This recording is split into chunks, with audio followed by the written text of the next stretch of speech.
Doctor Zakir নায়েকের মাধ্যমে খতম হওয়া সম্ভব। তাই তারা চক্রান্ত করলো যে ডক্টর জাকির নায়েককে দেখো সে আসলে মুসলিমদের মধ্যে কোন ফিরকার কোন দলের, আগে থেকে বের করে দেখো। পরবর্তী সময় যখন দেখছে যে ডক্টর জাকির নায়েক মানহাজুস সালাফ আহলে হাদিস মানহাজকে বেশি ফলো করে, তখন তারা কোট করে নিল, তারা গবেষণা করলো এই আহলে হাদিস এরা মানে এদের বিরোধিতায় কারা কারা আছে, দল বেঁধে দেখো। আপনাকে 1 মিনিটের গল্প একটা বলি। আপনি হচ্ছে বাবা, আপনার একটা ছেলে আছে 25-26 বছরের বয়স, বিবাহযোগ্য হয়ে গেছে। হঠাৎ করে আপনার ছেলেকে বলছেন, এই বিয়ে করবি না? হ্যাঁ আব্বা বিয়ে করব। তো বিয়ে করবি, চল মেয়ে দেখে আসি। আপনার ছেলে বলছে, না আব্বা না মেয়ে দেখবো না। এই চল আব্দুর রহমানের মেয়েকে দেখে আসি গা। আপনার ছেলে না আব্বা আব্দুর রহমানের মেয়েকে আমি দেখবো না, ওকে আমি বিয়ে করবো না। আপনি তখন বলছেন, কেন রে, কোনো মেয়েকে পছন্দ আছে তোর? বলছে না আব্বা কোনো মেয়েকে পছন্দ নেই। তো কাকে বিয়ে করবি বল, কাকে দেখবি? বলছে আব্দুর রহমানের মেয়েকে বিয়ে করবো না। তো বিয়েটা কাকে করবি? একটা গল্প বলে বুঝতে পারবেন, এটা বুঝার জন্য, কেন এটা খুব কঠিন জটিল বিষয়, অনেক মানুষ বুঝতে পারেন না, মাথার উপর দিয়ে চলে যায়। তাই গল্পের আপনাকে একটা বুঝিয়ে দিলাম। আর একটা গল্প বলি বুঝতে পারবেন। গোটা আন্তর্জাতিক একটা বেড়াল লড়াই চলছে, এটা আমার কল্পনা, এটা আমার গল্প, কোনো বই পড়া না, এটা আমার ব্রেন থেকে কল্পনা করেছি এই ট্রান্সজেন্ডারকে সামনে রেখে। গোটা বিশ্ব জগতে এখন বেড়াল প্রতিযোগিতা হবে, বেড়াল লড়াই। কি লড়াই? কথা বলেন, বেড়াল লড়াই হবে, সেটা আমেরিকাতে। এখন পৃথিবীর সমস্ত দেশের মানুষ নিজ নিজ বেড়াল নিয়ে চলে গেছে আমেরিকাতে। জাপান গেছে বড় বেড়াল নিয়ে সাইজের। জাতীয় তাবলিগ ইজতেমা 2024 আজ 13তম বার্ষিকী মহাসম্মেলন 25 এবং 26শে জানুয়ারি 2024, স্থান সুরিটোলা স্কুল মাঠ, বংশাল, ঢাকা। মহান সত্তা আল্লাহ সুবহানাহু ওয়া তাআলার কাছে দোয়া, এই প্রার্থনা, আল্লাহ সুবহানাহু ওয়া তাআলা আজকের এই আলোচনা সভাটিকে সফল করার জন্য যারা সার্বিক দিক থেকে সাহায্য এবং সহযোগিতা করেছেন তাদের প্রত্যেকের নাম নেওয়া সম্ভব নয়। আল্লাহ সুবহানাহু ওয়া তাআলা তুমি তাদের প্রত্যেকের নেক নিয়াত এবং নেক আমলগুলো কবুল করে নাও, সকলে পড়ি আমিন। মহান সত্তা আল্লাহ সুবহানাহু ওয়া তাআলার কাছে দোয়া, এই প্রার্থনা, আল্লাহ সুবহানাহু ওয়া তাআলা আমরা মানুষ, আমরা কম বেশি ছোট বড় ভুল ত্রুটি বিচ্যুতি গুনাহ পাপ অন্যায় করে থাকি। আজকের এই আলোচনা সভার ওসিলায় আমাদের পেছনের ছোট ছোট গুনাহগুলোকে তুমি ক্ষমা করে দাও, সকলে পড়ি আমিন। সম্মানিত সুধী, বাদ মাগরিব থেকেই বিভিন্ন আলোচক তারা পবিত্র কোরআনুল কারীম এবং হাদিসে মুবারাকা থেকে গুরুত্বপূর্ণ অনেক আলোচনা আপনাদের সামনে পেশ করেছেন। আজকের আলোচনার মধ্যম লগ্নে আপনাদের সামনে উপস্থিত হয়েছি কিছু কথা পবিত্র কোরআনুল কারীম এবং হাদিসে মুবারাকা থেকে নির্দিষ্ট একটি বিষয়ের উপরে আলোকপাত করার জন্য। আজকে যে বিষয় উপরে আলোচনা করব, আলোচ্য বিষয় চলন্ত ধর্ম বনাম চূড়ান্ত ধর্ম। কথা বুঝতে পারছেন? কে কে বুঝতে পারছেন না হাত তোলেন। কি প্রশ্ন করলাম? আমাদের শ্রোতা এমন, মানে অর্ধেক শোনে অর্ধেক শোনে না। আমি প্রশ্ন করলাম কে কে বুঝতে পারছেন না, তারা হাত তোলেন। এখন বলেন কারা হাত তুলেছিলেন? দেখেছেন, মানে আমাদের সমস্যা এটাই যে আমরা অর্ধেক শুনবো, গোটা শোনার প্রয়োজন নেই, তার আগে হাতটা তুলে দিই, তাই তো নাকি? আজকে যে বিষয়ে গুরুত্বপূর্ণ আলোচনা করব চলন্ত ধর্ম বনাম চূড়ান্ত ধর্ম। চলন্ত ধর্ম কোনটাকে বোঝাচ্ছি? আমরা বোঝাচ্ছি ওই ধর্মগুলোকে যারা মানুষ ধর্ম পালন করছে, বিভিন্ন কর্ম করছে ধর্মের আলোকে এবং দাবিও করছে, মনে করছে এটা ধর্ম, অথচ এটা ধর্ম নয়, এটা মানুষের বানানো তৈরি করা কিছু রীতিনীতি। আর চূড়ান্ত ধর্ম আমরা ওটাকে বলছি যে ধর্মটা কোরআনুল কারীমের মধ্যে এবং সেই হাদিসের মধ্যে মজুদ আছে, এটাকে আমরা বলছি চূড়ান্ত ধর্ম। কথা বোঝা যাচ্ছে? এবার চলন্ত ধর্ম প্রচলিত, মানুষ ধর্ম মনে করে থাকে, অথচ সেটা কোরআন সুন্নাহর আলোকে যদি বিশ্লেষণ করা যায় দেখা যাচ্ছে আসলে এটা ধর্ম নয় বা ধর্মের কোনো অংশও নয়। এরকম অনেকগুলো দৃষ্টান্ত আছে। আর চূড়ান্ত ধর্ম ওটাকে বলছি যেটা কোরআন সুন্নাহর আলোকে আছে। মানুষের কাছে ধর্মের কথা যখন বলেন যে এটাই মূলত প্রকৃত ধর্ম, কিন্তু আপনাকে মানুষ বলবে এরা ফিতনাবাজ, এরা সমাজে মুসলিম জামাতকে এরা ধ্বংস করছে, বিচ্ছিন্ন করছে। এমন কিছু উদাহরণ দৃষ্টান্ত আপনাদের সামনে পেশ করব ইনশাআল্লাহুল আজিজ। কথা বোঝা যাচ্ছে না? প্রথম, যদি ধর্ম নিয়ে কথা বলতে হয় এটা অনেক এখন বিপজ্জনক অবস্থা। কেন ইসলাম গোটা বিশ্ব জগতের মধ্যে প্রায় 4,500 ধর্ম আছে। কতগুলো? 4,500 ধর্ম আছে। আর 4,500 ধর্মের মধ্যে আমরা মুসলিম, আমরা ইসলাম ধর্মের অনুসারী, আমরা তার মধ্যে একটা গোটা বিশ্ব জগতের অন্য ধর্মের অনুসারীরা আমাদেরকে চ্যালেঞ্জ করে বারবার এবং বলে যে ইসলাম ধর্ম মিথ্যা, বাকি সমস্ত ধর্ম তারা নিজ নিজ ধর্মকে সঠিক তারা বিশ্বাস করে কি করে না।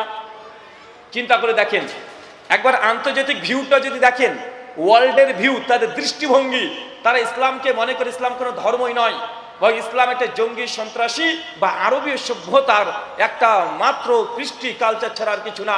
এটা সাম্রাজ্যবাদী একটা ধর্ম। এটা মানুষের কাছে গোটা বিশ্ব জগতে পশ্চিমা বিশ্বরা এটা প্রচার করে দিয়েছে। তাই অনেক ইসলামকে ধর্ম হিসাবে স্বীকৃত দিতে চায় না। আছে না নাই? আছে। এটা গোটা বিশ্ব জগতের আন্তর্জাতিক ভিউ।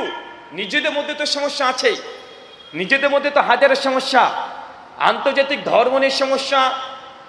আমরা যখন মুসলিমরা প্রথমেই বলি যে গোটা বিশ্ব জগতে আমাদের একটাই দাবি, আমাদের একটাই কথা, ইসলাম এমন একটি ধর্ম, এমন একটা জীবন ব্যবস্থা যে ধর্মটা একমাত্র একদম নির্ভেজাল, নিষ্কলুষ এক তৌহিদের উপরে টিকে আছে। কিসের উপরে কথা বলেন? তৌহিদের উপরে। ইসলামই একটা অদ্বিতীয় ধর্ম, যারা বিশ্বাস করে আল্লাহ সুবহানাহু ওয়া তাআলা এক এবং তার সঙ্গে কোনো দিক থেকে সরিষা পরিমাণেও তারা শিরিক করতে রাজি নয়। এটা হচ্ছে ইসলামের পৃথিবীর যতগুলো ধর্ম আছে তার সঙ্গে স্বতন্ত্র একটা পার্থক্য। আপনি যে কোনো অমুসলিমকে জিজ্ঞাসা করেন, কোনো হিন্দু পণ্ডিতকে যখন জিজ্ঞাসা করবেন যে দাদা আপনারা কতজন ঈশ্বরকে বিশ্বাস করেন, ওরা দেখবেন চট করে বলবে কেউ 33 কোটি আমরা দেব দেবতাতে বিশ্বাস করি। আর কেউ আবার আধুনিক, যারা এখন মোটামুটি আধুনিক ধর্ম পালন করছে, তারা বলছে 33 কোটি নয়, আসলে 33 প্রকার। কথা বুঝতে পারছেন? আর কিছু কিছু মানুষ আছে যারা খ্রিস্ট ধর্মের অনুসারী, তাদের দাবি, তাদের বিশ্বাস যে গোটা বিশ্ব জগতের স্রষ্টা তিনি একজন হতে পারেন না, একজন গোটা বিশ্ব জগৎকে তৈরি করবেন এটা হওয়া সম্ভব নয়। এই জন্য খ্রিস্টানরা বিশ্বাস করে 3 জন ঈশ্বরে। কয়জন ঈশ্বর? কয়জন? পিতা, পুত্র, পবিত্র আত্মা। এটি হচ্ছে আন্তর্জাতিক প্রেক্ষাপট থেকে ধর্মের সঙ্গে যদি কোনো কন্ট্রাডিকশন হয়, আন্তর্জাতিক যতগুলো ধর্ম আছে, বড় বড় ধর্ম, তা ইসলামকে চ্যালেঞ্জ করছে যে ইসলামে যে তৌহিদ আছে আর তাদের তৃত্ববাদ আছে, বহিশ্বরবাদ আছে, এটা হচ্ছে মৌলিক আমাদের ধর্মগুলোর মধ্যে পার্থক্য। প্রথমে চলন্ত ধর্ম বরং চূড়ান্ত ধর্ম। চূড়ান্ত ধর্ম কোরআন এবং সুন্নাতে আছে। কোথায় আছে? কোরআন এবং সুন্নাতে যেটা আছে আমরা নির্দ্বিধায়, যদি আমাদের বিরুদ্ধেও চলে যায় তো আমাদেরকে সেটা মাথা পেতে মেনে নিতে হবে। এটা হচ্ছে একজন মুমিন, একজন মুসলিম ব্যক্তির একটা দায়িত্ব এবং কর্তব্য। আল্লাহ সুবহানাহু ওয়া তাআলা বলছেন পবিত্র কোরআনুল কারীম সূরা মুহাম্মদ সূরা নম্বর 47 আয়াত নম্বর 33, ইয়া আইয়ুহাল্লাযীনা আমানু, হে বিশ্বাসীগণ, আতিউল্লাহ, আল্লাহর আনুগত্য করো, ও আতি রাসূল, আর রাসূলের অনুসরণ করো, ওয়ালা তুবতিলু আমালাকুম, অন্যথায় তোমাদের আমলগুলোকে বাতিল করো না। ইসলামের মেসেজ যদি পালন করতে চান আপনাকে অবশ্যই কোরআন মাজিদে আছে কি নাই, আল্লাহ নবী আলাইহিস সালাম তিনি আদেশ করেছেন কি করেন নাই, অথবা তার অনুমোদন আছে না নাই, অথবা সেই কর্মটা নিজে করেছেন কি করেন নাই, এই 3টে জিনিসকে দেখেই আপনাকে এই চূড়ান্ত ধর্মের দিকে আসতে হবে। কিন্তু বর্তমানে সমাজে আমরা এই 3টে দেখাবাদ দিয়ে আমরা অন্য জায়গায় দেখি কি দেখি না। সমাজে একটা ইবাদত প্রচলিত আছে। একটা উদাহরণস্বরূপ আপনাকে বলি, আমাদের অনেক জায়গাতে মানুষ যদি মারা যায় 40 একটা খানা আছে না ভাইজান? মানুষ মনে করছে এটা আসলে এটাই ধর্ম, মানুষ মনে করছে এটা ইসলাম। আপনি যদি বলেন যে ভাইজান দেখেন, মানুষ যদি মারা যায় আল্লাহর নবী 40 খানা করতে হবে অথবা কুলখানি করতে হবে, এই মর্মে আল্লাহর নবীর পক্ষ থেকে কোনো কিছু প্রমাণিত নয়। স্বয়ং আল্লাহর নবীর জীবদ্দশাতে তার সমস্ত পুত্র সন্তানগুলো মারা গিয়েছে, আল্লাহর নবী এই আমলটা করে নাই, আপনি কেন করছেন? ওদের একটাই কথা যে ভাইজান এটা তো ভালো কাজ, করলে ক্ষতি কি? আছে না নাই? কথা বলেন, আছে না নাই? মানুষের কাছে সব চাইতে সর্বশেষ বড় একটা দলিল, বড় একটা অস্ত্র, এটা আজকের সাইকোলজি নাই মানুষের, এটা সেই সময়কার আল্লাহর নবীর কাছেও অনেক মুশরিকরা ইসলাম গ্রহণ করেনি, আল্লাহর নবীকে নবুয়ত স্বীকার করেনি একটাই কারণ যে আমরা বাপ দাদা পুরো পুরুষ ধরে এই জিনিসটাকে আমরা মাবুদ হিসেবে বিশ্বাস করছি, আমরা এটাকে ধর্ম হিসেবে পালন করছি।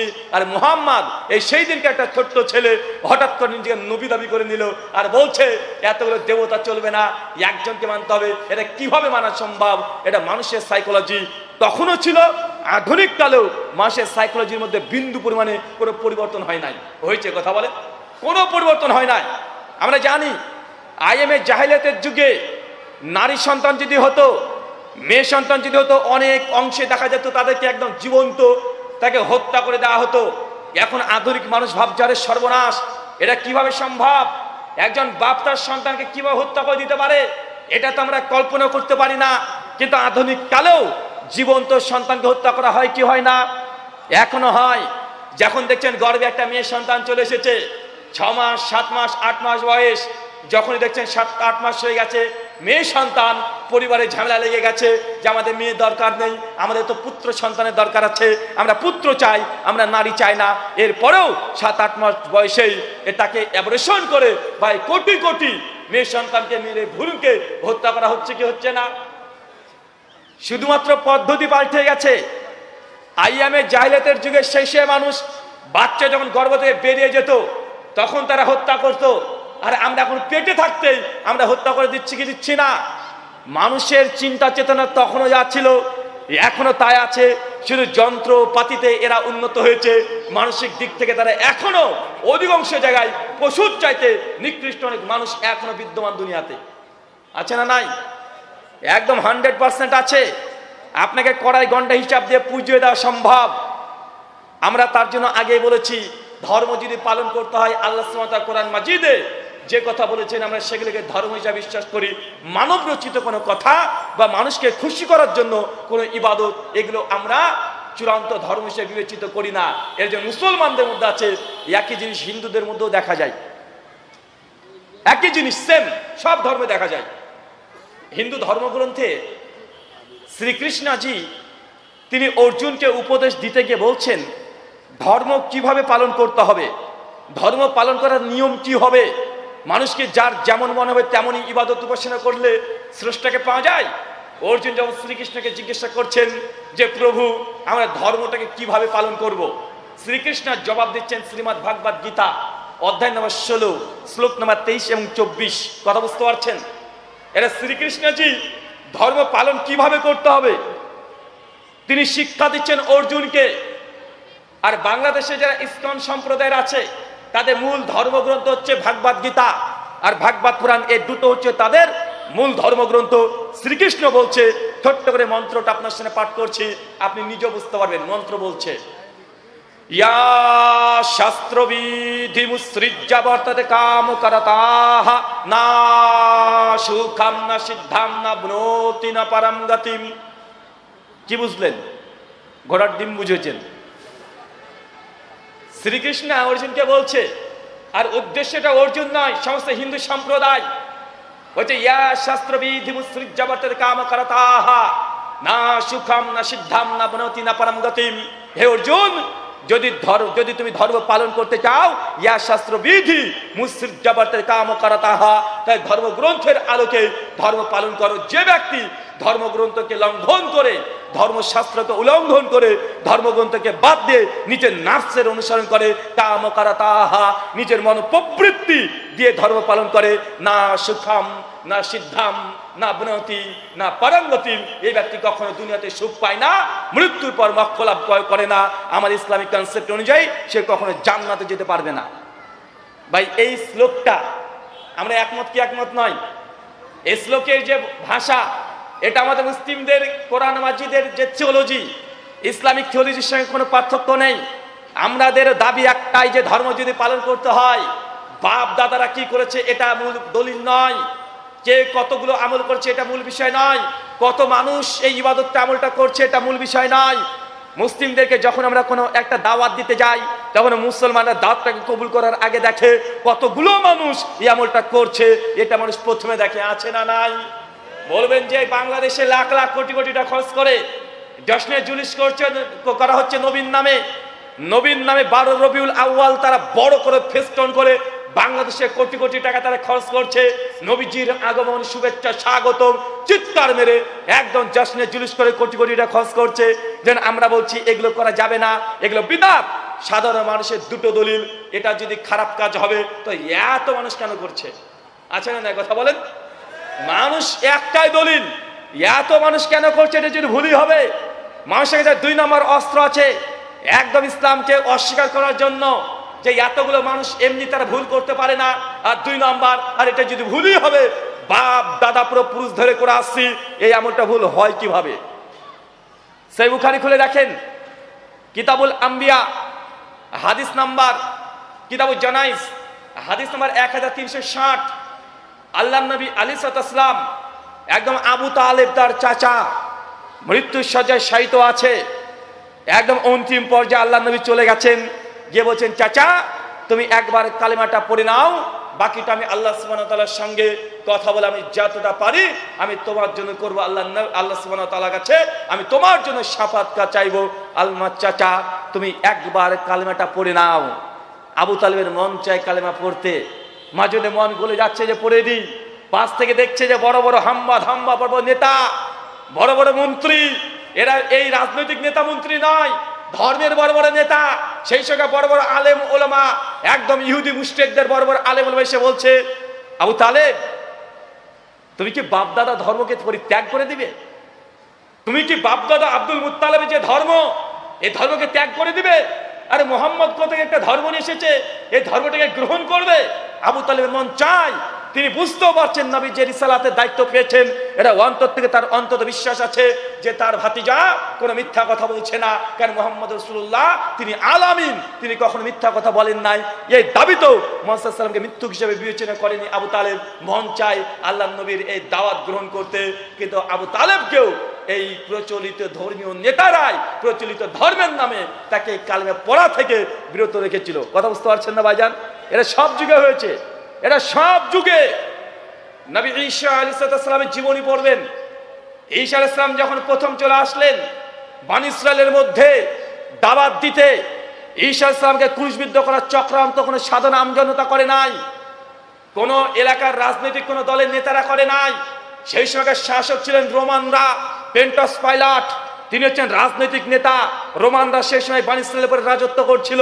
সেই সময় রাজনৈতিক কোন চাপের কারণে ঈসা আলাইহিস সালামকে হত্যার পরিকল্পনা করে নাই, হত্যার পরিকল্পনা তারাই করেছিল সেই সময়কার বড় বড় জুব্বা হাব্বা পরা বড় বড় ইহুদি আলেম ওলামা, তারাই ঈসা আলাইহিস সালামের হক দিন তারা জানা বোঝার পরেও প্রচলিত ধর্মের বিরুদ্ধে চলে যাওয়ার কারণে ঈসা আলাইহিস সালামকে তারা বারবার হত্যা করার পরিকল্পনা করেছে। আল্লাহ সুবহানাহু ওয়া তাআলা তিনি আসমানে তুলে নিয়েছেন, কিন্তু পরিকল্পনা করেছিল কারা? কথা বলেন, কারা করেছিল? প্রত্যেক নবী রাসূলের দিনকে অস্বীকার করা প্রথম যারা সারি ছিল তারা সেই সময়কার বড় বড় জুব্বা হাব্বা পরা আলেম ওলামারা, ইহুদি পণ্ডিতরা, তারাই নবীদের এই রিসালাতকে তারা অস্বীকার করেছে। কারণ একটাই, নবীরা আসতেন সমাজ সংস্কার করতে। নবী ইব্রাহিমের দিন যখনই বিকৃত হয়েছে আল্লাহ সুবহানাহু ওয়া তাআলা তখনই একটা নবী রাসূল পাঠিয়েছেন নবী ইব্রাহিম আলাইহিস সালামের বিশুদ্ধ দিনকে সঠিকভাবে জানানোর জন্য। আর সেই সময়কার আলেম ওলামারাই বিরোধিতা করেছে। এখনো বাংলাদেশে এমন আলেম ওলামা আছে না নাই? আছে না নাই? এখনো যখন বলবেন আপনি যে আল্লাহর নবী বলেছেন মসজিদে প্রবেশ করলে, সহিহুল বুখারী কিতাবুল আযান হাদিস নাম্বার 444, আল্লাহ মসজিদে ঢুকে সল্লু রাকাতাইন, আগে 2 রাকাত নামাজ পড়ো তারপরে বসো। কিন্তু আমাদের সমাজে দেখবেন মানুষ মসজিদে আগে ঢুকে আগে বসবে, বসার পরে একটু উঠে তারপর দাঁড়িয়ে নামাজ পড়ছে। ভাই এমন ভদ্রলোক দেখা যায় না? আগে বসে, একদম ডাইরেক্ট হাদিসের উল্টো আমল। বসা যে নাচের স্থান নয়। আল্লাহ নবী একজন সাহাবীকে বললেন যে তুমি মাগরিবের পূর্বে 2 রাকাত নামাজ পড়ো, 2 রাকাত নামাজ পড়ো, 2 রাকাত নামাজ পড়ো যদি তোমার ইচ্ছা হয়। ইমাম নববী শারে মুসলিমের মধ্যে তিনি অধ্যায় রচনা করে দিয়েছেন এই 2 রাকাত নামাজ পড়া মুস্তাহাব, কেউ না পড়লে গুনাহ হবে এমনটা নয়। তারপরেও এই 2 রাকাত নামাজের ফজিলত এবং মর্যাদা, এর গুরুত্ব আছে। কিন্তু সমাজে ডাইরেক্ট বা উল্টো আমল আছে না নাই? আছে না নাই? এটা 100% আছে। ইমাম সাহেব খুতবা দিচ্ছে, জুমার দিন আপনি যে মসজিদে ঢোকেন আগে যদি 2 রাকাত নামাজ পড়ে বসেন, ইমাম সাহেব আপনাকে গোল গোল চোখ করে তাকিয়ে দাঁড়িয়ে থাকে। আছে না নাই? একদম মসজিদের লাল বাতি জ্বালিয়ে রেখে দিয়েছে, এই সময় নামাজ পড়া নিষিদ্ধ। আল্লাহর বান্দা মসজিদে ঢুকেছে নামাজ পড়তে, হুজুর একদম নামাজকে আটকানোর জন্য লাল বাতি জ্বালিয়ে দিয়েছে। আছে না নাই? আপনাকে আমি এই কথাই বলছি, সমাজের মধ্যে যত ধর্মকে নিয়ে ব্যবসা করা হয়েছে, ধর্মকে বিকৃত সাধারণ আমজনতা করে নাই। ধর্মের যারা অথরিটি ছিল, যাকে দায়িত্ব দেওয়া হয়েছে জুব্বা হাব্বা পড়া, এরা দিন দিন সেই কাল থেকে এই কাল পর্যন্ত তারাই ধর্মকে কুলসিত করেছে। গোটা বাংলাদেশে সাধারণ আমজনতা জঙ্গি সন্ত্রাসী আক্রমণ করতে যায় না, কিছু কিছু আলেম তারাই সাধারণ পাবলিককে বিভ্রান্ত করে দুই চারটে কোরআনের আয়াতকে বিক্ষিপ্ত ভাবে পড়াশোনা করিয়ে সাধারণ আমজনতার মাথাকে মগজকে ধোলাই করে দিয়ে তাদের হাতে অস্ত্র তুলে দিচ্ছে। আছে না নাই? সব জায়গাতে যেখানে ইসলামকে কলঙ্কিত করা হচ্ছে, গোটা বিশ্ব জগতে এখানে আমি প্রথম যে ভূমিকা দেখি, এটা আজকের নয়, একদম আদিকালের ইতিহাস। আলেম উলেমাকেই শয়তান প্রথমে ভ্রান্ত করে দেয়, বিভ্রান্ত করে দেয়। আর একটা আলেমকে যদি বিভ্রান্ত করা যায়, একটা মুসলিম কমিউনিটিকে, একটা সভ্যতাকে ধ্বংস করা সম্ভব। কারণ মানুষ আলেমদেরকে দেখে তার অনুকরণ আনুগত্য করা, এটা তাদের ফিতরাত, এটা তাদের ফিতরাত। আল্লাহ সুবহানাহু ওয়া তাআলা তুমি মুসলিম উম্মাহকে কথাগুলো বোঝার তৌফিক দান করো, সকলে পড়ি আমিন। সম্মানিত সুধী, আমাদের আলোচ্য বিষয় চলন্ত ধর্ম বনাম চূড়ান্ত ধর্ম। তার অর্থ এই নয় যে আমি আলেমদের সমালোচনা করলাম। আলেমদের মধ্যে আল্লাহ কোরআনে আলেমকে দুই ভাগে ভাগ করেছে। সূরা আরাফ খুলবেন, 170 নম্বর আয়াত থেকে পর পর পড়তে শুরু করে দেন 190 নম্বর আয়াত পর্যন্ত। একটা আছে ওলেমায়ে সু। কি আছে কথা বলেন?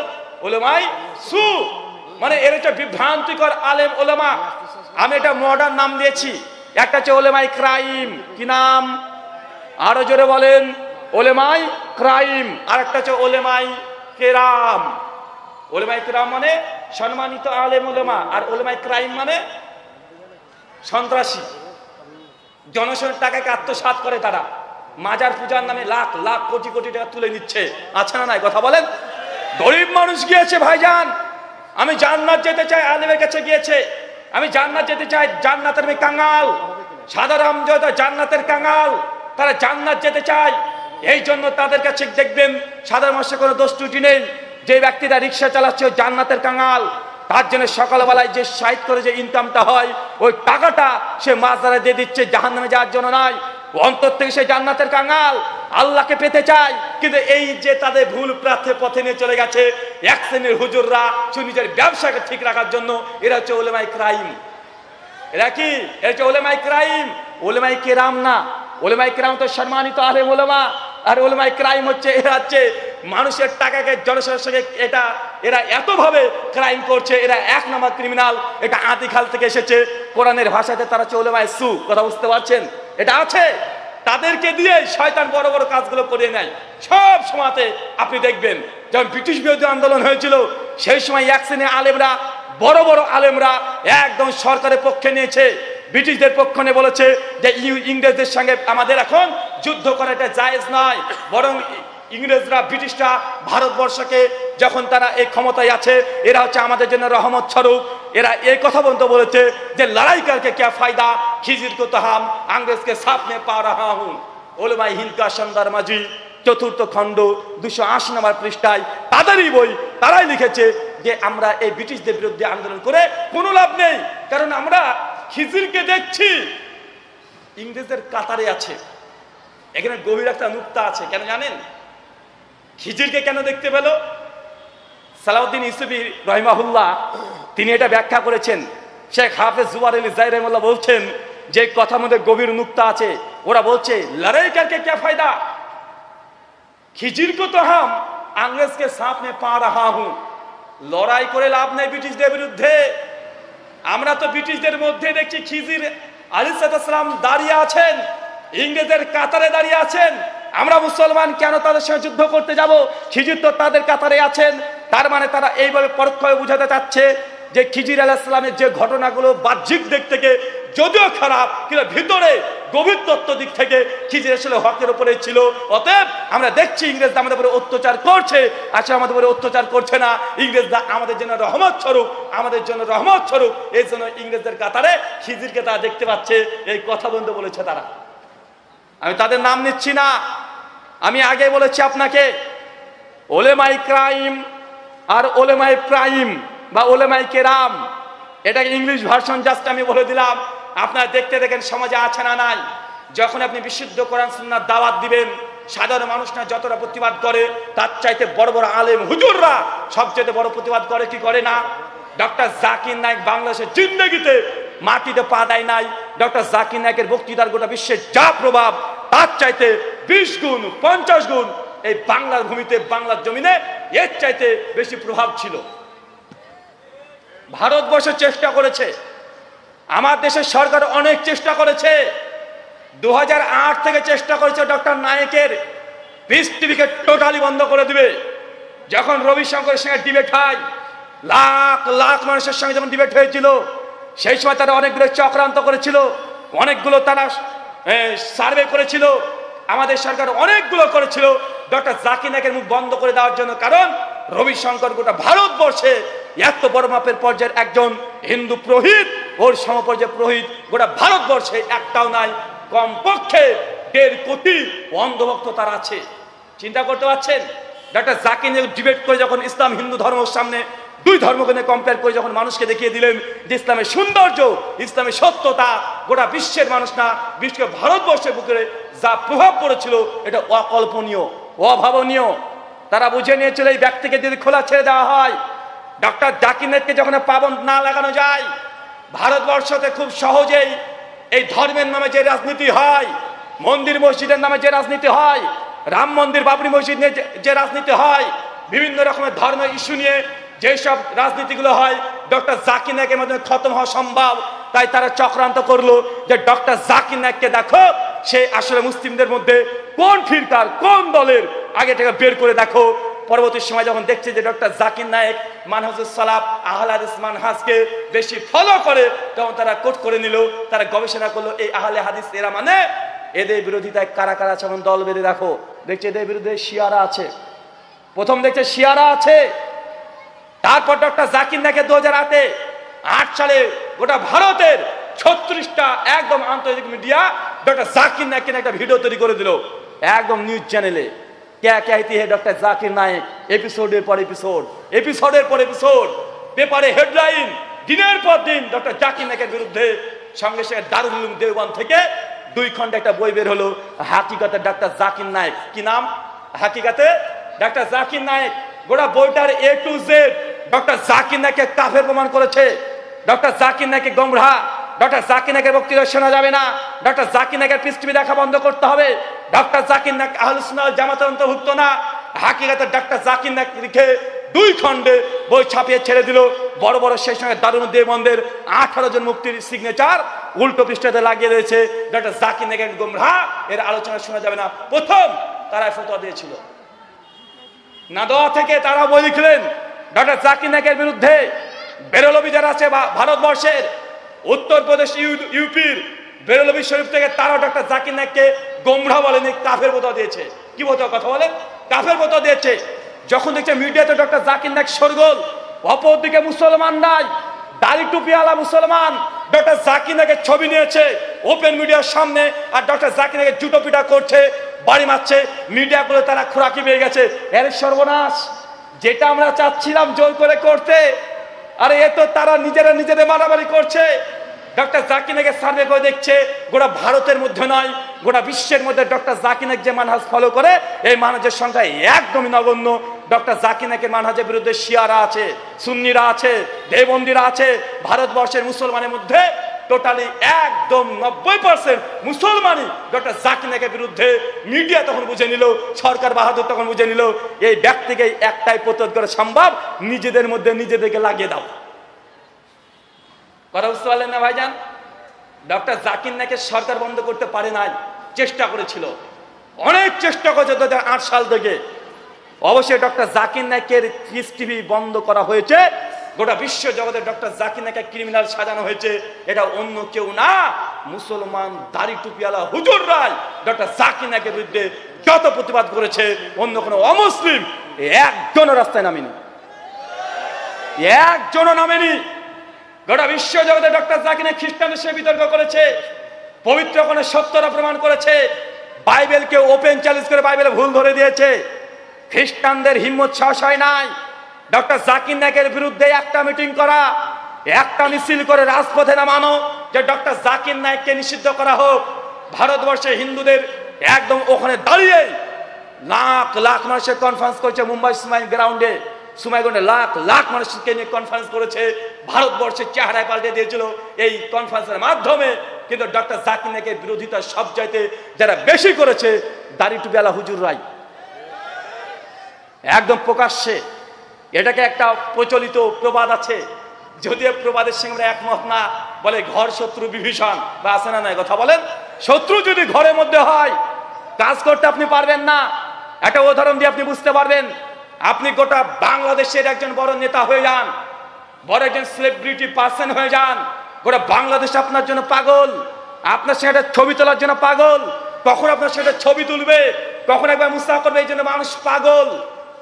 অনেকে পাগল এমন আছে।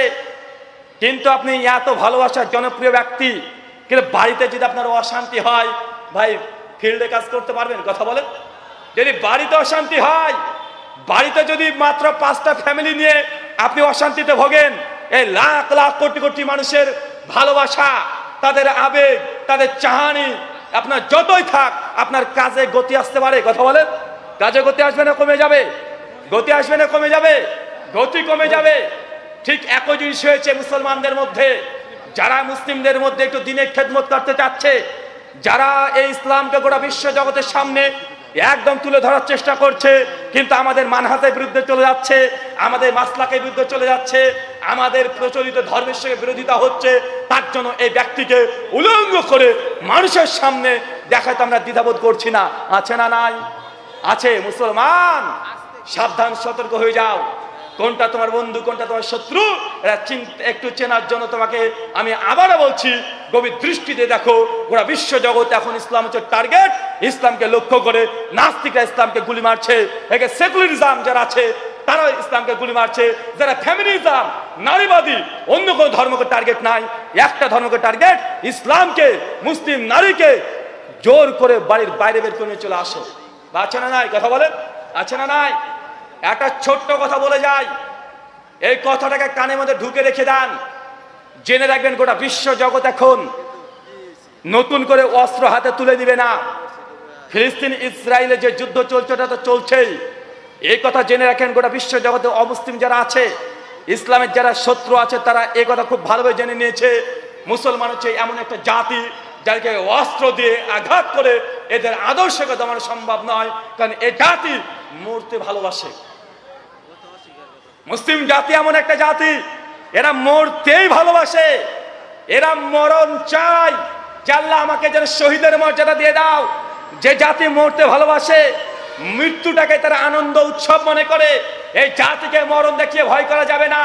মুসলিম আর্মি আর অমুসলিম আর্মির মধ্যে পার্থক্য আছে। একটা রাষ্ট্রে যদি কোনো অমুসলিম আর্মি যদি থাকে, রাষ্ট্রে যদি 1 লাখ যদি সেনা থাকে, আর মুসলমান যদি 1000 যদি কোনো মুজাহিদ থাকে, তারপরেও 1000 মুজাহিদ যথেষ্ট 1 লক্ষ আর্মির জন্য। এটা কোরআন মাজিদেরও সূরা আনফালের কয়েকটা আয়াত থেকে এটা বোঝা যায়। কেন জানেন? কারণ একটা রাষ্ট্রকে রক্ষা করার জন্য যেসব আর্মিকে নিয়োগ দেওয়া হয়, তারা এখানে নিয়োগ হয়েছে টাকার জন্য। কিসের জন্য? কথা বলেন। টাকার জন্য। তাদের পিছু টান আছে, তাদের পিছু টান আছে। যদি মারা যায়, আমার পরিবার আছে, আমার সন্তান আছে, আমার এই সব কিছু আছে, আমি যদি মারা যাই একটা পিছু টান আছে। কিন্তু মুসলমান যখন আল্লাহর পথে বেরিয়ে যায়, পেছন কোনো টান আছে? কথা বলেন না। সে চায় আমাকে যেন আল্লাহ শহীদ করে নেয়, তাহলে আমি বিজয় লাভ করব, আমি এটাই আমার তামান্না। এটা মুসলমানের রক্তে মিশে আছে। তাই ইহুদি খ্রিস্টান তারা বুঝে নিয়েছে যে জাতিকে মৃত্যুর ভয় দেখিয়ে ঠেকানো সম্ভব নয়। তার জন্য তারা এটাকে পরিকল্পনা চেঞ্জ করেছে। তাদের পরিকল্পনা কোনো অস্ত্র দিয়ে আবার হাতে তারা তুলে নিবে না। মুসলমানের গদ্দানে পুরে আবার নতুন করে তারা অস্ত্র ধারণ করবে না। আপনি ভুলে যান, এখন গোটা বিশ্ব জগৎ চলছে তথ্য প্রযুক্তি বুদ্ধিভিত্তিক লড়াই। কি লড়াই? কথা বলেন। তথ্য প্রযুক্তি আর বুদ্ধিভিত্তিক লড়াই। বুদ্ধিভিত্তিক লড়াই করে মুসলমানের আদর্শকে ধ্বংস করার জন্য চেষ্টা করছে। অস্ত্র দিয়ে যুদ্ধ করে যত না সফল কাম হওয়া যায়, বুদ্ধি দিয়ে লড়াই করে তার চাইতে অল্প খরচে একটা আদর্শকে ধ্বংস করা যায়। তার বাস্তব নমুনা আপনি মনে করিয়েন না যে মুসলমান একটা নারী রাস্তা দিয়ে হাঁটতে হাঁটতে চলে যাবে, আর অমুসলিমরা এসে জোর করে আপনার মেয়ের বোরখাটাকে ছিনিয়ে নিয়ে চলে যাবে। এই জিনিস আর দেখা যাবে না। বিচ্ছিন্ন কয়েকটা ঘটনা ঘটতে পারে, কিন্তু মুসলিম নারী রাস্তা দিয়ে চলবে, আর তাকে বোরকা পড়েছে এই জন্য তার পোশাকটা ছিনিয়ে নিবে, এটা তারা করবেন। এখন চলছে বুদ্ধিভিত্তিক লড়াই। বরং আপনার মেয়ের পোশাক তারা জোর করে ছিঁড়বে না, জোর করে খুলে দিবে না, তারা আপনার মেয়েকে এমন ভাবে ব্রেনটাকে তৈরি করে দিবে, এমন তাদের সাইকোলজি পরিবর্তন করে দিবে, এমন কিছু ঢুকে দিবে আপনার মেয়ের ব্রেনের মধ্যে, হৃদয়ের মধ্যে, আপনার মেয়ে নিজেই বলবে বোরখা পরে লাভ নেই, বোরখা পরে কি হবে, নিজে এই শরীরে বোরখাকে ছিঁড়ে ফেলে হাফ প্যান্ট পরে ঘুরে বেড়াবে। নতুন করে জোর করে অস্ত্র ধারণ করবে না তারা। এখন বুদ্ধিভিত্তিক লড়াই, তার জ্বলন্ত দৃষ্টান্ত দেখতে পাচ্ছেন। ফ্যামিনিস্ট আন্দোলন চলছে গোটা বিশ্ব জগতে। কোরআনে সূরা হাজরের 33 নম্বর আয়াত, নারীরা থাকবে ঘরে। ফ্যামিনিস্ট আন্দোলনের মূল দাবি, নারীকে ঘরে রাখা যাবে না, নারীকে ঘর থেকে বাইরে বের করো, তাহলে আমাদের দেশের অর্থনীতি আকাশচুম্বী হয়ে যাবে। এটা তাদের মূল আন্দোলন। ফ্যামিনিস্ট আন্দোলন আছে না নাই? এটা ইসলামের জন্য চ্যালেঞ্জ। আপনার মেয়ের জোর করে বোরকা খুলতে যাবে না, জোর করে বাড়ি থেকে টেনে হিসেবে বের করবে না। জাস্ট আপনাকে একটা লোভ দেখিয়ে দিবে, আপনার মেয়ে ওই লোভের ফাঁদে পড়ে নিজেই নিজের শরীরে বোরকাকে খুলে ফেলবে। জোর করে খোলার দরকার নাই। এটা আন্তর্জাতিক প্রেক্ষাপট, গোটা বিশ্ব জগতে ভিউ দেখতে হবে। মুসলিম সন্তানকে অধিকারের নামে, মুসলিম মেয়েদেরকে অধিকারের নামে হিজড়া বানিয়ে তারা ছাড়ছে। এখন ট্রান্সজেন্ডার শুনছেন না? ট্রান্সজেন্ডার শুনে যাচ্ছে না? শুনতে পাচ্ছেন কি পাচ্ছেন না? যারা মুরব্বী আছেন, চাচা আছে, তারা জানেন না ট্রান্সজেন্ডার আবার কি। নতুন শুনলাম তো, ঠিকই বলেছেন নতুন। 5 বছর আগে শব্দগুলো শোনা যায় নাই, এখন ট্রান্সজেন্ডার শোনা যাচ্ছে। ট্রান্সজেন্ডার ইস্যু নিয়ে গোটা বাংলাদেশ তোলপাড় চলছে। শাইখও কিছু আলোচনার গুরুত্বপূর্ণ অংশ নিয়ে এসেছিলেন। আপনাকে আপনার ভাষা দিয়ে বোঝানোর জন্য ছোট্ট একটা গল্প বলি, যেন আপনি বুঝতে পারেন ট্রান্সজেন্ডারটা আসলে কি। কি শুনবেন? আপনাকে 1 মিনিটের গল্প একটা বলি। আপনি হচ্ছে বাবা, আপনার একটা ছেলে আছে, 25-26 বছরের বয়স, বিবাহযোগ্য হয়ে গেছে। হঠাৎ করে আপনার ছেলেকে বলছেন, এই বিয়ে করবি না? হ্যাঁ আব্বা বিয়ে করব। তো বিয়ে করবি, চল মেয়ে দেখে আসি। আপনার ছেলে বলছে, না আব্বা, না মেয়ে দেখবো না। এই চল আব্দুর রহমানের মেয়েকে দেখে আসি গা। আপনার ছেলে, না আব্বা আব্দুর রহমানের মেয়েকে আমি দেখবো না, ওকে আমি বিয়ে করবো না। আপনি তখন বলছেন, কেন রে, কোনো মেয়েকে পছন্দ আছে তোর? বলছে, না আব্বা কোনো মেয়েকে পছন্দ নেই। তো কাকে বিয়ে করবি বল, কাকে দেখবি? বলছে, আব্দুর রহমানের মেয়েকে বিয়ে করবো না। তো বিয়েটা কাকে করবি? ও তখন বলছে, আমি ওই নুরুলের বেটাকে বিয়ে করব। কথা বুঝতে পারছেন? এখন মনে বুঝতে পারলেন না? আপনার বেটা, আপনি বাপ বলছেন আব্দুর রহমানের বেটির সঙ্গে তোর বিয়ে দিব, চল দেখে আসি। বেটা বলছে, না ওকে বিয়ে করবো না। তোর কোনো মেয়ে পছন্দ আছে? না পছন্দ নেই। তো বিয়ে কাকে করবি? আপনার বেটা ছেলে বড় বড় দাঁড়িয়ে আছে, ও বলছে নুরুলের বেটাকে বিয়ে করব। এটা হচ্ছে ট্রান্সজেন্ডার। কথা বুঝতে পারছেন না ভাই? এটা মানে আপনার ভাষাতে ট্রান্সজেন্ডার। এটাকে এখন লিগ্যাল করে দেওয়ার পায়তারা চলছে। আপনি অবাক হবেন, এই ট্রান্সজেন্ডার ইস্যুটা এটা আজকের ইস্যু নয়। 1955 খ্রিস্টাব্দে প্রথম ট্রান্সজেন্ডার ইস্যুটা ইউরোপ কান্ট্রিগুলো, পশ্চিমা বিশ্বগুলোতে এইগুলো প্রথম এসেছিল। 70 বছর ধরে পশ্চিমা বিশ্বগুলো ট্রান্সজেন্ডার লিগ্যাল না লিগ্যাল না, এটা নৈতিক না নৈতিক না, মোরাল না ইনমোরাল, এটা ডিবেট, বিতর্ক, সায়েন্স দিয়ে কত চ্যালেঞ্জ 70 বছর ধরে তার ট্রান্সজেন্ডারকে নিয়ে লড়াই করেছে ওই জায়গাতে পশ্চিমা বিশ্বগুলো। কিন্তু আমাদের এই 3 নম্বর দেশগুলো, আমাদের মধ্যপ্রাচ্য নয়, আমাদের উপমহাদেশগুলো, তারা মাত্র 7 মাস সময় নেয় না ট্রান্সজেন্ডারকে লিগ্যাল করে দিতে। পশ্চিমা বিশ্বে 70 বছর গবেষণা করেছে, 70 বছর ধরে গবেষণা করেছে। আজকের দিনে মধ্যপ্রাচ্যে ট্রান্সজেন্ডারকে হারাম ঘোষণা করেছে। পূর্ব ইউরোপ কান্ট্রিগুলো সবাই প্রতিবাদ করেছে।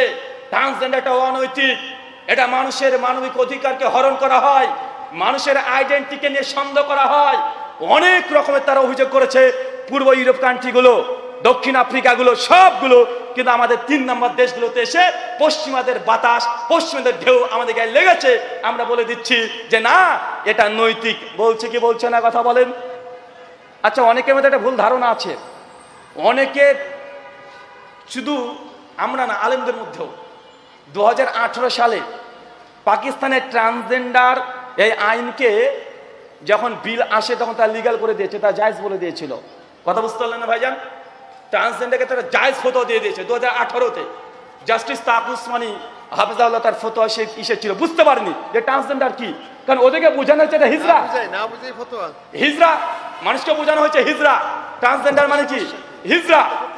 যখন এটা ফতোয়া চলে আসলো পাকিস্তানে যখন ট্রান্সজেন্ডার আন্দোলন চলছে রিসেন্ট 17 মে 2023 সাল, এই 17 মে 2023 সালে যখন বুঝতে পারলে আরে বাবা ট্রান্সজেন্ডার মত হিজড়া না, আর এটা তো হিজড়াটা অন্য সমস্যা, তার ফতোয়া উইথড্র করে নিয়েছে পাকিস্তান থেকে, এটা নিষিদ্ধ ঘোষণা করে দিয়েছে ট্রান্সজেন্ডার, পাকিস্তান এখন নিষিদ্ধ। কথা কি বুঝতে পারছেন? এখন আমাদের এই বই পুস্তকগুলোতেও ট্রান্সজেন্ডারকে তার ট্রান্সজেন্ডার লিখছে না, হিজড়া লিখছে কি লিখছে না কথা বলেন? তারা লিখছে। আপনাকে বলি ট্রান্সজেন্ডার হিজড়ার মধ্যে পার্থক্য কি? ট্রান্সজেন্ডার মানে একজন পুরুষ 25 বছর 40 বছর বয়স হতে পারে, কোনো সমস্যা নেই, সে বিবাহিত, তার 5টা সন্তান আছে, বিবাহিত 5টা সন্তান আছে, হঠাৎ করে একজন দাবি করছে যদিও আমি পুরুষ মানুষ, আমার ছেলে 5টা আছে, তো ভেতরটা আমার মেয়ে মেয়ে ভাব, অতএব আমি মেয়ে। কথা বুঝতে পারছেন না? এটা হচ্ছে ট্রান্সজেন্ডার। ও শরীর সব ঠিক আছে, ও দেখতে পুরুষের মতো, আপাতমস্তক সব পুরুষ, তার দাড়ি আছে, গোপ আছে, শুধু ফিজিক্যাল বাইরেকার দিক নয়, তার বায়োলজিক্যাল দিকটা পুরুষ, তার শরীরে টেস্টোস্টেরন হরমোন তৈরি হয়, এটা নারীর শরীরে তৈরি হয় মাত্র সামান্য পরিমাণে। টেস্টোস্টেরন হরমোনের কাজ কি? এই টেস্টোস্টেরন হরমোনটা তৈরি হওয়ার ফলে পুরুষ যখন বয়সটা ম্যাচুরিটিতে আসে তখন তার গলাটা একটা পুরুষ পুরুষ ভাব চলে আসে, হাতের পেশিগুলো মোটা হতে শুরু করে, পুরুষের চিন্তা চেতনা আরো গভীর হতে থাকে, সে রিস্ক নিতে পছন্দ করে, তার শক্তিমত্তা বৃদ্ধি থাকে। এটা হচ্ছে এই টেস্টোস্টেরন হরমোনের ফলে। কোন হরমোন কথা বলেন? টেস্টোস্টেরন হরমোনের ফলে একজন পুরুষ মানুষ পুরুষ হয়ে যায়। আর নারীদের টেস্টোস্টেরন হরমোন থাকে 0 পরিমাণে, সামান্য।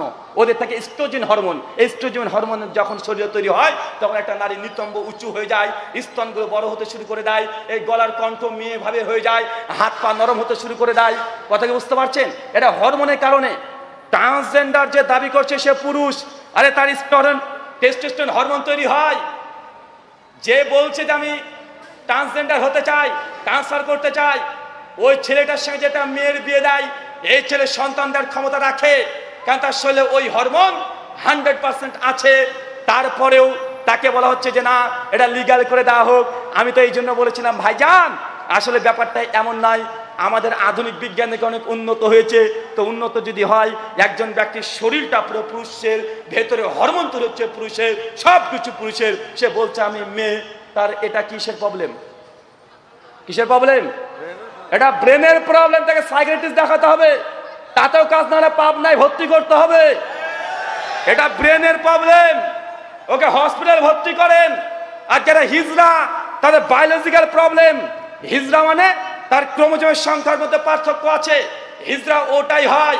দেশে জন্মগ্রহণ করছে এটা নারী হয়ে, মেয়ে হয়ে, বয়স হয়ে গেছে, ম্যাচুরিটি বয়স 16, 17, 18 বছর পার হয়ে যাচ্ছে, 22 বছর পার হয়ে যাচ্ছে, মেয়ে হিসেবে জন্মগ্রহণ করেছে, কিন্তু তার মেন্স হচ্ছে না, তার পিরিয়ড হচ্ছে না। এটা হচ্ছে হিজড়া। কেন? Biological problem. এর সমাধান মেডিকেল ডাক্তারকে দেখিয়ে ট্রিটমেন্ট করে হওয়াটা সম্ভব, ভালো হওয়াটা সম্ভব, না হতেও পারে, হওয়াটাও সম্ভব, না হওয়াটাও সম্ভব। এটা ট্রিটমেন্ট করবে। এটা হচ্ছে যারা হিজড়া, তাদের বায়োলজিক্যাল প্রবলেম। কি প্রবলেম? Biological problem. আর ট্রান্সজেন্ডার যারা দাবি করছে, আরে বেটা মানসিক ডাক্তার দেখানো দরকার, এরা পাবনায় পাঠানো দরকার। মাথার ডাক্তার না দেখে ওরা বলছে বিজ্ঞানীরা যে এটা কেটে বাদ দিয়ে দিতে হবে। আশ্চর্য না? আরে প্রবলেম মাথায়। আর আধুনিক এত বিজ্ঞান বুঝে নিল তারা, তারা বিজ্ঞান বুঝে নিল, সমস্যা মাথার। মাথার ডাক্তার না দেখে বলছে এটা কেটে বাদ দিয়ে দিতে হবে পুরুষের, মেয়ের ওই জিনিস লাগিয়ে দিতে হবে। এটা অন্য কিছু নয়। এই পুঁজিবাদী যে অর্থনীতি চলছে, এটা করা থাবা পড়েছে। মুসলমান একটু বোঝার চেষ্টা করেন। ট্রান্সজেন্ডারের আন্দোলনের নামে পশ্চিমা বিশ্ব কোটি কোটি মার্কিন ডলার টাকা পয়সা নিয়ে চলে যাচ্ছে। আপনি বুঝতে পারছেন না? একটা ছেলে যখন নিজেকে দাবি করছে মেয়ে, তখন তারা বলছে তোমাকে মেয়ে হিসেবে এই সমাজ স্বীকৃতি দেবে না, যেহেতু তুমি দেখতে পুরুষের মতো। তুমি এক কাজ করো, তুমি লিঙ্গ ট্রান্সফার করে নাও, আমাদের কাছে চলে আসো, সার্জারি করো, আমাদের কাছে সার্জারি করে তোমার যে পুরুষ অঙ্গটা আছে এটাকে কেটে এখানে মেয়েদের যোনিপথ লাগিয়ে নাও, তোমার স্তন বড় করে নাও, ভ্যাকসিন থেরাপি নাও, আমাদের কাছে সার্জারি করো। এই বাংলাদেশে কমপক্ষে 10 থেকে 12 লক্ষ টাকা লাগে এই সার্জারি কমপ্লিট করতে। একজন নারী থেকে পুরুষ হয়ে যেতে 10 থেকে 12 লাখ টাকা বাংলাদেশি টাকা খরচ হচ্ছে। এই কিছুদিনের মধ্যেই মাত্র 10 বছরে আমেরিকাতে 30টা শুধু সার্জারি করার জন্য তারা বড় বড় মেডিকেল সেন্টার খুলেছে। লাখ লাখ কোটি কোটি মার্কিন ডলার তারা হাতে নিয়ে চলে যাচ্ছে। এটা পুঁজিবাদী অর্থনীতির সিস্টেম। মানুষকে আন্দোলন নামে নামিয়ে দিচ্ছে আর বলছে যে এটা তোমাদের অধিকার। অধিকার না, তারা ব্যবসা করছে। মুসলমান এটা বুঝতে পারছে না, তাদের কাছে হরমোন থেরাপি নিচ্ছে, দীর্ঘ 2 বছর 3 বছরের প্রসেস, এটা করে তারা অর্থ উপার্জন করে নিচ্ছে। মুসলমান তুমি মনে করছো এটা অধিকার, এটা অধিকার নয়। সবচেয়ে বড় সমস্যা কি জানেন? এটা আপনারা এখন বুঝতে পারছেন না। যদি সত্যি ট্রান্সজেন্ডার সমস্যাগুলো আপনি বুঝে নেন, আপনি নিজের পরিবার নিয়ে আপনি চিন্তায় পড়ে যাবেন। ভয়ঙ্কর পরিস্থিতি। আপনি এখন কিছু মনে করছেন না, 5 বছর যাক, যে লিগাল হয়ে যায়, 5 বছর যেতে দেন। আপনাদের এলাকা, আপনাদের দেশ, আপনার মেয়ের বয়স এখন 15 বছর বয়স, 5 বছর বা 20 বছর হবে যখন রাজশাহী ইউনিভার্সিটিতে পড়তে যাবে, ঢাকার ইউনিভার্সিটিতে পড়তে যাবে আপনার মেয়ে। আপনার মেয়ে ঢাকা ইউনিভার্সিটিতে পড়ছে, ওখানে তো আপনার বাড়ি নেই। তাকে কোথায় থাকতে হবে? মেসে থাকতে হবে কি হবে না? মেসে থাকতে হবে না? মেসে থাকতে হবে। এখন আপনার মেয়ে মেসে আছে, আর ওই মেস তো একটা রুমে তার একটা মেয়ে থাকে না, কমপক্ষে 3-4 জন মেয়ে থাকে। থাকে কি থাকে না? কথা বলেন। 3-4 জন মেয়েদের হোস্টেল আছে। ওই হোস্টেলে থাকবে একটা রুম, এই পাশে একটা মেয়ে, ওপরে একটা মেয়ে, এখানে একটা মেয়ে, এখানে একটা মেয়ে, 4টে বেড। আপনার মেয়েরা আছে একটা রুমে 4 জন। এখন কোন বদ মানুষ যদি বলে যে আমি যদিও দেখতে পুরুষের মতো, তবে মন থেকে আমি একজন নারী, আমি একজন মেয়ে, মাননীয় প্রধানমন্ত্রী আমাকে এই অথরিটি দেওয়া হোক, আমি নিজেকে পুরুষ হিসাবে আমি পরিচয় দিতে চাই না, আমার জেন্ডার পরিবর্তন করে দেন, আমি হচ্ছে একজন নারী। যদি নোটিশ দেয়, যদি এটা লিগাল, যে বাধ্য বাংলাদেশের সরকারও দিতে, যে এই দেখতে পুরুষ, দাড়ি মুখ সব আছে, ভেতরে ওর চেন খুললে যা আছে তাই আছে, তারপর নারী বলে স্বীকৃতি দিতে হবে। কথা বুঝতে পারছেন না ভাইজান? ট্রান্সজেন্ডার হওয়ার জন্য লিঙ্গ পরিবর্তন করা যথেষ্ট নাই, মুখ দিয়ে বললে হয়ে যাবে। কথা বুঝতে পারছেন আমার? এখন এই বদ মানুষ পুরুষ ভিতরে একদম পুরোটাই পুরুষ দাবি করছে মেয়ে। যখন মেয়ে হিসাবে তাকে সরকার স্বীকৃতি দিয়ে দিবে, মেয়েদের বাংলাদেশে যা অধিকার, সব অধিকার এখন এই ট্রান্সজেন্ডার, এই পুরুষ বেশি, শব্দ বেশি তথাকথিত নারী, একে কিন্তু দিতে হবে। ওই সঙ্গে সঙ্গে বলবে আমি নারীদের হোস্টেলে থাকতে চাই। কোথায় কোথায় ট্রান্সজেন্ডার নারী এখন নারীদের হোস্টেলে থাকতে চায়। এখন আপনার মেয়ে আছে হোস্টেলে, ট্রান্সজেন্ডার একজন পুরুষ দাবি করছে নারী, হোস্টেলে চলে গিয়েছে, 4টে বেডের মধ্যে একটা বেড ফাঁকা পড়ে আছে। আপনার মেয়ের ঘরে একজন ঢুকে পড়েছে ট্রান্সজেন্ডার। এ আসলে কি? কথা বলেন, এ আসলে কি? আরে পুরুষ, ওর ভিতরে পুরুষ অঙ্গই আছে, ওর ওইরকম হরমোনও তৈরি হয়। এখন আপনার মেয়ের কথা চিন্তা করেন, একটা রুমে 3 জন মেয়ে আছে, একজন ট্রান্সজেন্ডার পুরুষ। এখন এই জায়গাতে কি হতে পারে আপনি বুঝতে পারছেন? 2021 সালে ব্রিটেনে, 2021 সালে স্কটল্যান্ডে যেমন ট্রান্সজেন্ডারকে অনুমোদন দেওয়া হলো, মারাত্মক ঘটনা ঘটে গেছে। কঠিন অবস্থা স্কটল্যান্ডে 2021 সালে। একজন ধর্ষক, তাকে যাবজ্জীবন কারাদণ্ড দিয়েছে স্কটল্যান্ডের মানে সরকার, যাবজ্জীবন। এখন ও 8 বছর জেল রীতিমতো খেটেছে। খাটার পরে হঠাৎ করে দাবি করছে যে আমি যদিও পুরুষ, তো ভেতরে ভেতরে আমি নারী। কথা বুঝতে পারছেন? স্কটল্যান্ডের প্রধানমন্ত্রী তাকে নারী হিসাবে ঘোষণা করতে বাধ্য হয়ে গেল। যখন তাকে নারী হিসেবে স্বীকৃতি দিয়ে দিয়েছে, সঙ্গে সে বলছে আমি যেহেতু নারী, পুরুষদের জেলে থাকবো না। সঙ্গে সঙ্গে নারীদের জেলখানা সেলে তাকে পাঠানো হয়েছে। 1 মাস যেতে না যেতে ওই জেলের মধ্যে নারীদের কামরাতে যতজন নারী ছিল তাদের অধিকাংশকে ধর্ষণ করেছে, ব্যভিচার করেছে। একটা কেলেঙ্কারি অবস্থা। ব্রিটেনের প্রধানমন্ত্রী থেকে হতবাক, আরে হয়েছে কি? সঙ্গে সঙ্গে ওই ব্যক্তিকে যে দাবি করেছে নারী, ও যে ভেতরে আছে পুরুষ, ওকে ওই জেল থেকে পুরুষ জেলে পাঠিয়ে দিয়েছে। কথা বুঝতে পারছেন না ভাইজান? এটা যদি লিগাল হয়ে যায়, রাস্তাতে চলাচল বন্ধ হয়ে যাবে। আপনি ট্রেন স্টেশনে দাঁড়িয়ে আছেন বউ ছেলে মেয়েকে নিয়ে, আপনার স্ত্রী বলছে যে একটু বাথরুমে যাব, আপনি নিয়ে চলে গেছেন ফিমেল টয়লেটে, আপনার মেয়ে আর স্ত্রী ভেতরে আছে। একটা ট্রান্সজেন্ডার একটা বড় মানে দাঁড়িয়ে একটা মানে তাগড়া জোয়ান লোক চলে এসেছে, হাঁটতে আপনার স্ত্রী যে বাথরুমে ঢুকেছে ও ওইখানে ঢুকবে কেন? ও ট্রান্সজেন্ডার নারী। আপনি আরে দাদা এটা না, ওইদিকে বাদিকে যদিও দেখতে হবে পুরুষের মতো, ভেতর থেকে আমি নারী। কথা বুঝতে পারছেন না ভাইজান? এটাই ঘটবে। আরে আপনি অবাক হবেন, এই হ্যারি পটার নাম শুনেছেন? এই হ্যারি পটার নাম শুনেননি ভাইজান? এই হ্যারি পটারের যিনি লেখিকা তার নাম কি? হ্যারি পটার লেখিকার নাম কি? 9টা ভলিউমে এই হ্যারি পটার যে উপন্যাসটা লেখা হয়েছে, পরবর্তী সময়তে তো এটাকে ভিডিও আকার করা হয়েছে। তার নাম জেকে রাউলিং। তিনি ফ্যামিনিস্ট আন্দোলন, নারীবাদী আন্দোলনের অনেক বড় নেতা। উনিও ট্রান্সজেন্ডার বিরুদ্ধে বলছে, এই ট্রান্সজেন্ডারটা আমাদের মধ্যে এসে আমাদের নিজেদেরই রিস্কের মধ্যে পড়ে যাচ্ছি। কেন পুরুষ কিন্তু আমাদের মেয়েদের মধ্যে চলে আসছে, মেয়েদের কামড়াতে চলে আসছে, মেয়েদের বাথরুম ব্যবহার করছে। এই তো 2 বছর আগেই ট্রান্সজেন্ডার নারীরা চলে গেছে অলিম্পিকে। কোথায়? অলিম্পিক বোঝেন না? মেয়েদের রেস। কি মেয়েদের রেস?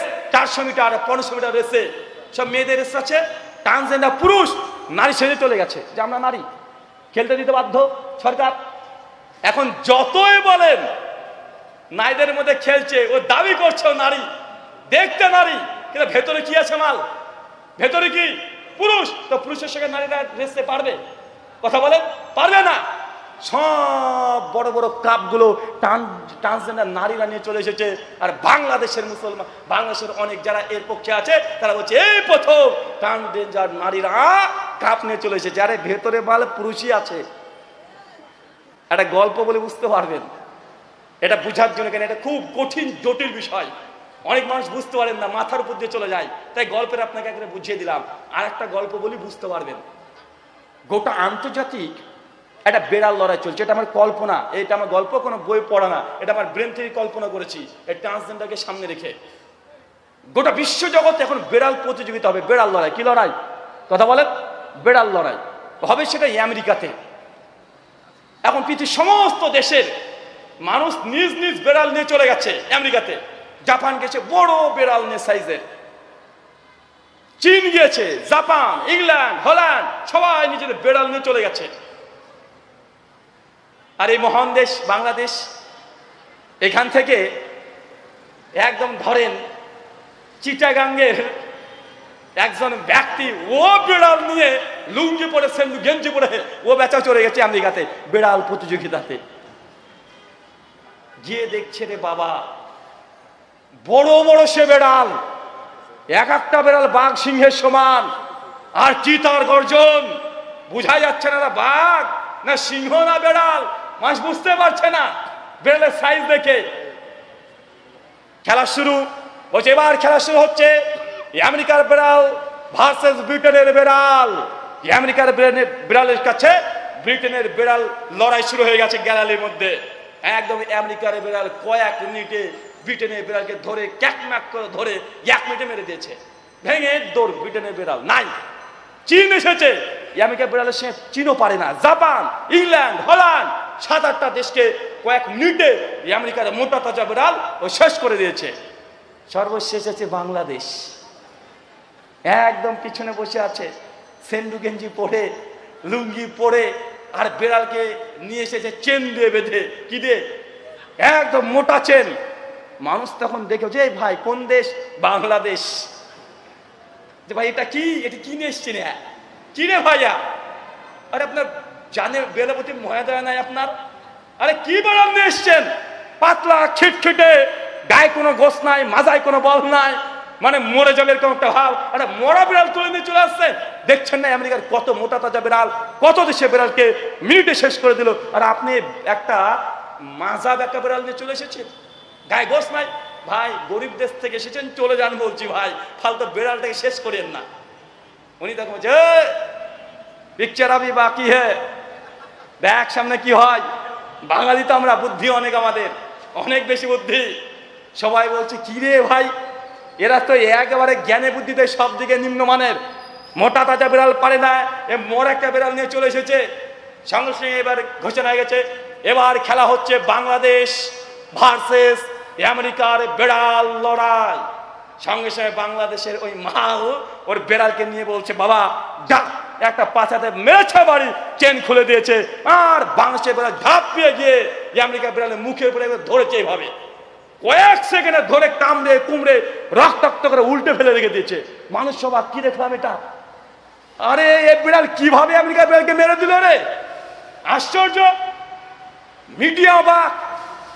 খেলা শেষ, মিডিয়া চলছে, বাংলাদেশি ব্যক্তি যে ভাইজান আপনার বিড়ালকে কি খাওয়ান, এত রাগ এত শক্তি, গায়ে গোস নাই, মাজা বেকা, মাজাতে কোনো গোস নাই, কি খাওয়ান? বাংলাদেশি বলছে ভাই আগে প্রাইজটা নিতে দেন, প্রাইজটাকে নিয়ে নিই, নেওয়ার পরে জানাচ্ছি। প্রাইজ রীতিমতো পেয়ে গেছে, মিডিয়ার আবার চলেছে ভাই আপনার বেলকে কি খাওয়ান, এত রাগ, গায়ে গোস নাই। ওদের প্রশ্ন এটাই। বাংলাদেশি তখন বলছে প্রাইজ যখন পেয়ে গেছি আর কোনো সমস্যা নাই। বন্ধুকে বলছে তুই নিয়ে তাতে গায়ে তোর প্রাইজটা নিয়ে, আবার কেড়ে নিতে পারে। উত্তর শোনার পরে বলছে জি বলেন। এবার বলছে ভাই যেটাকে এতক্ষণ দেখলেন বেড়াল, এটা আসলে বেড়াল না, এটা বাংলাদেশের বাঘ, না খেতে দিয়ে বাঘকে বিড়াল বানিয়ে নিয়ে চলে এসেছি। কথা কি বুঝতে পারছেন? মানে ও বাঘ ভেতর থেকে, ওকে না খেতে দিয়ে বাঘ তো দেখতে ওটা বেড়ালের মতো, ও চিকনি হয়ে গেছে, পাতলা হয়ে গেছে। আর আমেরিকা বড় বড় বিড়ালের কাছে ওকে দেখে মনে হচ্ছে কখনো বাঘ না, ও বেড়াল। আসলে খাবার অভাবে ও বেড়াল হয়ে গেছে, কিন্তু ভেতরে তো বাঘ, ক্ষুধার্ত আছে, বড় বাঘ বিড়াল পেয়েছে, ধরে ওকে খেয়ে ফেলেছে। এটা হচ্ছে ট্রান্সজেন্ডার। কি জেন্ডার? ট্রান্সজেন্ডার। বলছেন এই লোকটা এ ভেতর থেকে পুরোটা পুরুষ, চেন খুললে দেখলে পুরুষ লিঙ্গই পাওয়া যাবে, কিন্তু দাবি করছে নারী। নাইদের হোস্টেলে চলে যাচ্ছে, নাইদের রেসের মধ্যে এসে নাম দিয়ে দিচ্ছে, নাইদের টয়লেট বাথরুম ব্যবহার করছে। এটা কি ফিতনা হতে পারে, এটা আপনি কল্পনা করতে পারছেন না। এটা নিয়ে গোটা বিশ্ব জগৎ, তারা অধিকাংশ দেশগুলো ট্রান্সজেন্ডার এটাকে এখনো লিগ্যাল করেনি। উন্নত দেশগুলো এখনো উন্নত করেনি, 70 বছর ধরে গবেষণা করছে, এখনো লিগ্যাল করলো না। 7 মাসে আমরা তৃতীয় বিশ্বের দেশগুলো আমরা এটাকে মডার্ন বলে আমরা গ্রহণ করে নিচ্ছি। আছে না নাই? আল্লাহ সুবহানাহু ওয়া তাআলা তুমি এইগুলোকে বোঝার তৌফিক দান করো। সকলে পড়ি আল্লাহুম্মা আমিন। সম্মানিত সুধী, এটা আন্তর্জাতিক প্রেক্ষাপট, আমি আলোচনা লম্বা করছি না। শেখ অনেকক্ষণ ধরে এসে বসে আছে, এটা গুরুত্বপূর্ণ ইস্যু ছিল, এটা ডিসকাস করা প্রয়োজন ছিল, মুসলিম উম্মাকে সচেতন করা দরকার ছিল। তাই আমি এই কথাটা আপনার সামনে পেশ করলাম। আল্লাহ যে কথা বললাম আপনাদের প্রত্যেককে বোঝার তৌফিক দান করে। সকলে পড়ি আমিন। আমাদের মধ্যে যারা অসুস্থ আছে, আল্লাহ সুবহানাহু ওয়া তাআলা মানসিক দিক থেকে যারা অসুস্থ আছে, এই ট্রান্সজেন্ডার রোগ যাদের মধ্যে ঢুকেছে, আল্লাহ সুবহানাহু ওয়া তাআলা তুমি এই রোগ থেকে তাকে পরিত্রাণ দান করো। সকলে পড়ি আমিন। ওয়া মা আলাইনা ইল্লাল বালাগ। আসসালামু আলাইকুম ওয়া রাহমাতুল্লাহি ওয়া বারাকাতুহু।